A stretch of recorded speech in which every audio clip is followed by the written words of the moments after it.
बहुत किया हूँ। हाँ जी, माँ भगवती दुर्गा का और कमरू कामाख्या में 2006 से ही जुड़ा हुआ हूँ। हाँ बीच में एक गुरुदेव भी मैं बनाया था, हाँ जिनका नाम शंकर झा था। हाँ वो कमरू कामाख्या से ही जुड़े हुए थे। बिहार का ही थे।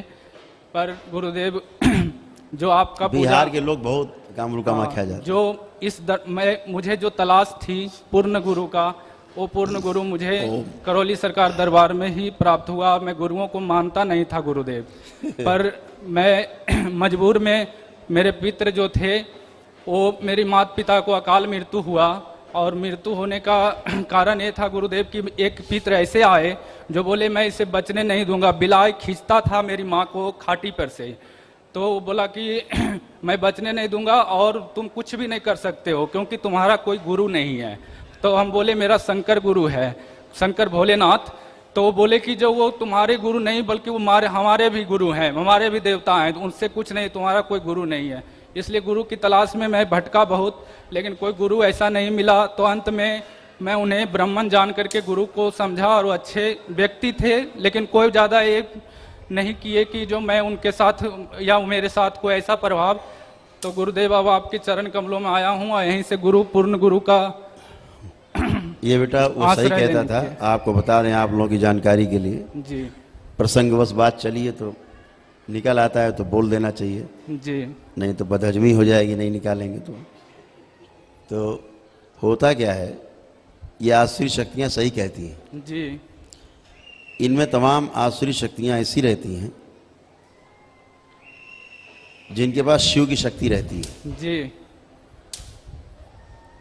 और वो शिव की शक्ति चाहे वो शमशान काली हो, चाहे वो शमशान भैरवी हो, चाहे वो ताकतवर चुड़ैलें हों जी, चाहे वो रक्त काली हो, ठीक, चाहे काली हो, जी, चाहे अघोरी हो, जी, है ना जी, इन सब के पास शिव की शक्ति रहती है। जी, और यही एक कारण है जी, कि कोई भी तांत्रिक इनका नाखून भी नहीं उखाड़ पाता है, जी, क्योंकि अगर आपके पास शक्ति है तो उनके पास भी शिव जी, मौजूद है और वो शक्ति स्वयं होती है, जी, इसलिए हिलती नहीं है। जी, लेकिन आपका जो दरबार है करौली सरकार, जी,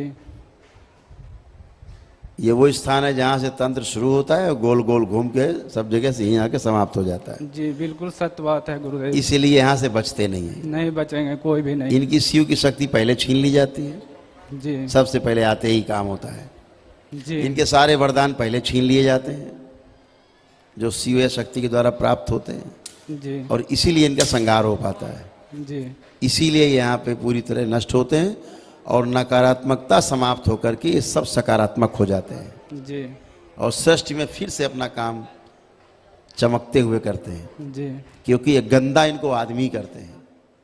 जी, शमशान से ज़्यादा पवित्र स्थान नहीं, नहीं है। लेकिन जी, एक से एक खतरनाक शक्ति निकलती है जी, बंधी हुई, एक से एक खतरनाक ब्रह्मांड की सृष्टि की शक्ति। जी, तो क्या करते हैं, शक्ति को नष्ट नहीं किया जा सकता है, शक्ति की गंदगी को नष्ट किया जा सकता है। जी, तो दरबार उनकी नकारात्मकता, उनकी गंदगी को नष्ट करता है, और जब वो स्वयं प्रकाशित होती हैं तो वो तो अच्छी हैं ही, जैसे आप अच्छे हो, जी, लेकिन गंदगी अंदर है तो आप गंदगी से प्रभावित हैं, जी, तो वो ऐसी हरकतें कर रहे हैं। जी, गंदगी खत्म और आप अच्छी बातें कर रहे हैं। ऐसे शक्तियों के साथ भी होता है, जी, समझ रहे हैं। जी, तो ऐसे ही ये जितनी भी चीज़ें हैं, जी, इनके पास एक शक्ति होती है, वो शिव की होती है, वो छीन कोई पाता नहीं, जी, वरदान इनके कोई छीन पाता नहीं। जी, इसीलिए दैत्य, दानव, राक्षस, असुर कुछ भी यहाँ आते हैं, सबसे पहले उनकी शिव की शक्ति छीनी जाती है, क्योंकि शिव के उपासक होते हैं सब। जी, सारे दैत्य किसके उपासक हैं? शिव का। शिव के। जी, अब क्या कर लोगे उनका? कुछ नहीं। कुछ नहीं कर सकते। तो वही तो गुरुदेव। ठीक है, तो इस दरबार में आते पहले वरदान छीनते हैं उनके, सारी शक्तियाँ छीन जाती तो संगार हो जाते हैं, है ना। जी, तो इसीलिए वो सही कहता था आपको कि मैं भी शिव का उपासक, मेरा क्या कर लोगे। और सच में मैं कुछ नहीं कर पाया गुरुदेव, क्योंकि मैं माँ को बहुत साधना किया हूँ। मेरा साधना बहुत अटल है और मेरा जो साधना में जिस साधना माँ में लग कैसे जाता हूँ- तलवार चलाएगी शिव पे? जी, शिव का अंश तप के रूप में सामने आश्री शक्ति लिए बैठी है छाती में, जी, माँ तलवार कैसे उठाए? कैसे उठाए तलवार? जी गुरुदेव। नहीं उठता। मेरी कोई फोटो लगाए रहता है यहाँ बैच में, जी गुरुदेव। उस पे माँ की तलवार नहीं उठती, वो तो शिव है। जी गुरुदेव। वहाँ कहाँ तलवार उठती है? ये तो बात सत्य है माँ गुरुदेव। तलवार नहीं उठाती सत्य है। फोटो लगाए तो। ये दरबार ऐसे दरबार हैं गुरुदेव जो आज जो तंत्र के लोग जो भटक रहे हैं इधर उधर, मात्र करौली सरकार का नाम लेने से उसके वो जो तंत्र के लिए जो जो कर नहीं सकता है उससे ज्यादा वो ऐसे ही ठीक हो जाएंगे गुरुदेव, ठीक हो सिर्फ जाते हैं। नाम लेने से। बिल्कुल ठीक और होता है। दरबार पहुंच करके और पूरे प्रक्रिया करने की तो बात ही कुछ और है केवल गुरुदेव। वीडियो देखता रहे, हाँ। घड़ी में घंटी लाता जी। रहे, बाबा माता का अपने आप ही जी। ठीक हो जाएगा। जी गुरुदेव। है ना? जी गुरुदेव। बस कारण क्या होता है कि वो तमाम डीएनए जुड़े रहते हैं उसके, तो गंदगी खिंच खिंच के उसमें आती रहती है बस। इसीलिए दरबार में कहा जाता है कि कोई हवन शुरू करने से पहले एक काम कर ले कि संकल्प करके डीएनए बना ले जी। कि 4 का 10 का 20 का जितने परिवार में है बना लिया, तो उतने की गंदगी निकलती है। अभी क्या होता है सब जगह डीएनए जुड़े हैं, जी। तो जब यहाँ दरबार आता है सबका खिंच के आना शुरू होता है, जी गुरुदेव। तो वो थक जाता है खींचते खींचते हैं। जी। तो सब अच्छे होंगे। आरोग्य का हवन जरूर कर लेना, जी गुरुदेव। ठीक है? जी अभी सब ठीक हो, टन है। अभी कंपन हो रहा था, अब तो कंपन नहीं हो रहा है। कंपन हल्का हो रहा है हो गुरुदेव, रहा है? बात कर रहा हूँ तो हो रहा है। आंखें बंद करो, जी। हृदय गति सामान्य की जाए और कंपन हटा दिया जाए। ओम शिव नष्ट करके सेवकाओं को खिला दिया जाए। बैलेंस 3 बार बोलो नमः शिवाय। ओम नमः शिवाय, ओम नमः शिवाय, ओम नमः शिवाय। आंख खोल लो, बंधन की चूप न करो। ओम नमः शिवाय, ओम नमः शिवाय, ओम नमः। गुरुदेव हाँ, पत्नी को उसी थोड़ा की स्मृति आ रही थी तभी उसको इतना हमने ज्ञान दिया, बताया, क्योंकि वो जानना चाहता था खुद ही।